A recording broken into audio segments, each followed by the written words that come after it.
Radio Liberal, libertad y filosofía radiofónica. A continuación, Moisés Reina Montalbán. Estamos pasando de una sociedad programada a una sociedad desprogramada, en donde los sentidos entran por todos lados. Obviamente, el programa nacional, el interés nacional, la unidad nacional, tiene mucho que ver aquí. Y es lo que tenemos que cuidar. México tiene que cuidar su soberanía, México tiene que cuidar su esencia. Esto no quiere decir que nos cerremos hacia el mundo. Tenemos que abrirnos hacia el mundo, pero con esa geopolítica. Tenemos que aplicar teorías de los sistemas, sistemas inteligentes. ¿Cómo funcionan estos? Voy a explicar en forma fácil. Es una forma de sistema y entorno en donde el propio sistema está abierto a la cognición. Todo lo que entra, todo lo que puede aprender de todos los países. Lo funcional, digamos, si estamos en lo operacional y realista, lo que sí nos sirve, pero a nivel operativo, cerrarnos en esa operación. Y yo creo que de esa manera podemos garantizar esa unidad nacional, que mucha falta nos hace aglutinar esa parte. Hay gente valiosa en nuestro país, gente que quiere a México, como tu hermano, como tu servidor, como los que estamos aquí presentes. Amamos a México, por México estamos en este momento coincidiendo. Acabo de leer una nota en donde en Estados Unidos 40 empresarios, 40 hombres de los más ricos van a donar el 50% de sus riquezas. En México tenemos una lista, la revista Forbes ya publicó una, incluso sacó el nombre de alguien que, pues quién sabe, muy cuestionado por los medios. Mi pregunta sería, ¿para qué se amasa tanto dinero? Muchos vivimos para morir y otros morimos para vivir. Habríamos que ver en dónde estamos pensando. Cuando no ubicamos en dónde estamos, le perdemos, nos cosificamos y empezamos a amasar pues cosas, porque esa es nuestra reflexión, y nos cosificamos. Cuando el dinero es una simple forma, es un símbolo de comunicación, es una comunicación. Billete de a 100, 200, 500, de a 1000, son formas de cómo tenemos que comunicarnos. Para eso sirve el billete. Te preguntaría a mi hermano, ¿cuántos años pretendemos vivir? ¿Y con qué calidad de vida? Entonces desde ahí reflexionemos. ¿Para qué queremos amasar millones y millones de dinero si no te los vas a gastar ni te los vas a acabar? Simplemente cumple la función para ti, para tus generaciones. Haz el bien. Tenemos que buscar la forma de mayor distribución de esa riqueza para que todo el mundo sea feliz, todo el mundo tenga que comer, el alcance de su preparación, y no, como bien lo dices, no nada más de comer, sino cómo proyectar. Tenemos que trascender. La gente de las buenas costumbres nacimos para trascender y vivir, y si morimos vamos a vivir, porque nuestras ideas van a quedar vigentes en todos lados. Y qué bueno que hayas hablado de la patria grande. México es llamado a ser una patria grande. Tenemos grandes personalidades aquí con buenos cerebros que nos permiten desarrollar a nuestro México. México, creemos en México, queremos a México.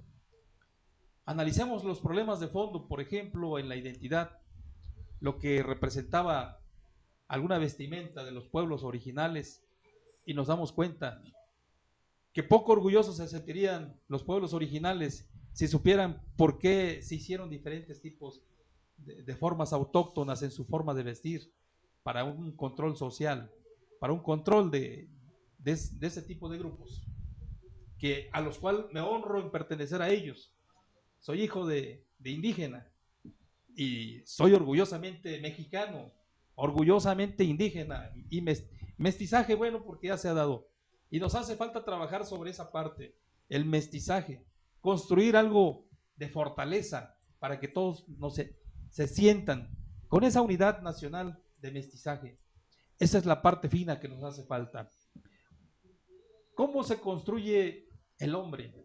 Ahora, en la nueva etapa de la mundialización, no tanto tenemos que pensar en corto, tenemos que pensar en el humano. Hablo del humanismo que debe desarrollarse en el mundo. ¿Cómo se construye al humano? Aquel que no tenía lenguaje, aquel que se le catalogó de violento, aquel que andaba tal vez saltando todavía porque había dejado las formas de físicamente cómo estaba construido. Surge el Homo sapiens con una racionalidad animalesca, en donde en su sentido de cómo se comunicaba con los demás, la única forma era la fuerza, de categoría de liderazgo. Se le inventa el lenguaje. Ahí fue el problema. Cuando se le ingresa el lenguaje, para quitarle la violencia, se le ingresa un lenguaje que habremos que revisarlo si fue violento o no violento. En la forma racional de comunicación, tenemos que buscar 4 elementos racionales para que no sea vulnerable la comunicación, para que no sea violenta. Tiene que ser inteligible, tiene que ser veraz, tiene que ser recta, clara, y tenemos que hablar de verdad. Si esos elementos no están en el lenguaje, estamos hablando de una patología comunicativa. Entonces estaríamos en la ubicación de una forma comunicativa pues patológica, irracional, como dice, hermano, bien lo sabrás, Jürgen Habermas, uno de los grandes racionalistas. Y tenemos que pensar en sistemas, en cuáles, pues en Niklas Luhmann, por ejemplo, aplicar una de esas teorías, o aplicar las que estamos comentando, la teoría lógica de conjuntos, la que nos puede dar una posibilidad de entendernos. ¿Qué tenemos que hacer? Primeramente, como bien lo dices en tu preocupación, ¿qué tenemos que hacer? Y tocas las partes sensibles, digamos, de este fenómeno. ¿Qué tenemos que hacer? Pues crear códigos comunes, que todo el mundo nos entendamos. Y ahora otro problema, que ya el poder no es de la persona, del líder, del caudillo, de X. Ahora tenemos que hablar de grupos. Es un espíritu gramsciano, es el príncipe posmoderno. Ya no es la persona o X o Z, es el grupo, como los que estamos aquí, los hermanos que pertenecemos a X o Z, ahora es el grupo, el grupo que va a organizar, ni siquiera el del poder, el que va a servir, sí, mira, va a servir y no a servirse de la gente. Un comentario, hermano, para terminar de sustanciar y argumentar la pregunta que fue a nivel doctoral. Unos nos preocupamos por la forma, ¿sí? Todas las ceremonias y todo lo ritual y todo lo demás. Otros nos preocupamos por el fondo. Y una mixta que nos preocupamos por las dos. Tenemos que ser muy atentos en cómo se están tratando las cosas. Si nos vamos por la forma, obviamente voy a hacer una media banqueta para la foto y para que salga en todos los medios y en la radio y en todos lados y que digan que soy un buen gobernante. Pero si yo veo los problemas de fondo, tal vez la banqueta no sea de mayor utilidad, sino sean otras cosas que van a construir esa banqueta, van a construir una carretera, van a construir una autopista y demás. Tenemos que tocar en el punto. Para eso propongo que se aplique teoría de los sistemas inteligentes. Ya mucho lo he desarrollado. He desarrollado mucha teoría sobre estos aspectos. Qué bueno que el día de hoy se me permita comentar estas teorías. Ojalá el público radio escucha se interese en estas partes. Hemos escrito mucho en artículos, libros y demás. Si acudimos a los autores, pensadores, filósofos y demás, hay varias corrientes. Roma nace con 2 referentes, el Mos Gallicus y el Mos Italicus. El Mos Gallicus, en donde se apreciaban las formas más finas, en donde se especializaba realmente. Ese es el mundo del occidente. Y los otros que eran empíricos, que no vean nada, ni método ni nada, esos son los no occidentales. Nacen las 2 corrientes. Lo mismo pasa con los epicúreos, con los estoicos. Los estoicos se someten a la forma, a los saludos, ¿no? Honores y demás. A la monarquía. Digamos, pero los epicuros tienen otra forma de pensar. Los cínicos, ellos todo lo que sea placer, pues es bueno para ellos. Eso es la vida. Pero quiero hacer referencia a una estadística que se publicó en un libro. Creo que eso nos va a dar mucha visión de por qué está el mundo de cabeza. No solo México, no es un problema nada más de México.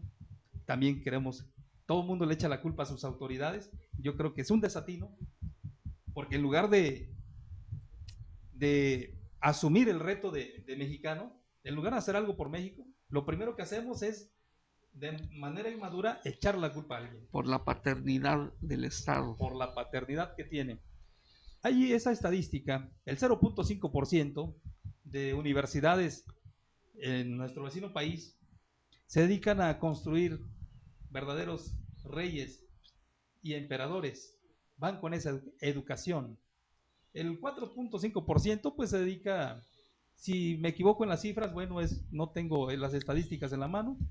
El 4.5% pues se dedica a construir hombres que sean semilíderes y que bueno, que medio piensen y que estén dentro del contexto universal o nacional. Y el 95%, bueno, de buenos ciudadanos que puedan seguir la norma, que puedan ser prestadores de servicios y todo eso que ya comentamos. ¿No consideras, hermano, si volteamos la manera, si volteamos esa pirámide, no sería el bien común el que perseguimos, el de que todos estén en ese contexto, que todos pensemos con esa armonía y que gobernemos por lo menos nuestra vida, que aprendamos al buen vivir? Yo creo que es la parte que nos interesa. El hombre no nada más, como dice la Biblia, no nada más de pan vive el hombre, de otras cosas que nos satisfacen, que nos ayudan a trascender y ayudar a los demás, manejar varias cuestiones cognitivas, saber leer un buen libro, saber aplicar esa teoría a la práctica. Pero ahí los hombres del poder son los que han circunscrito al país a que solo viva para comer. Ese es el punto. Habríamos que reflexionar, y qué bien que lo puntualizas. ¿A qué realmente vino el hombre a vivir en la tierra? ¿Acaso venimos a llorar? ¿Acaso venimos a sufrir? Tres cuestiones son las que apantanan al mundo, a la humanidad. Y es muy fácil de distinguir. O estás en la culpa, estás en la vergüenza, o estás en el miedo. ¿Qué programa tienes para que veamos cómo reaccionas? Ahí están las penas para que tengas miedo. Ahí están los mandamientos para que tengas miedo. Sí, ahí están las otras normas que te dan vergüenza. ¿Cómo vamos a educar? ¿Qué calidad de educación? Tu preparación, tú citas elementos prácticos, realistas, das en los puntos. Y habríamos que comentar y reflexionar. ¿En verdad es educación? Cuando observamos que ahora no tan solo los educandos reprueban, sino hasta los mentores también reprueban. Entonces estamos hablando de un país de reprobados, porque tenemos que preocuparnos por lo que sí verdaderamente nos sirve como mexicanos. Es la educación, pero la educación en serio, no jugar a la educación, o jugar al formalismo de que vas y te inscribes y te doy tu papelito, y jugar a la correspondencia de papeles. Que el que tenga el papel o el documento que lo valida como X, profesionista, que lo sustente. Bueno, esa es la preocupación.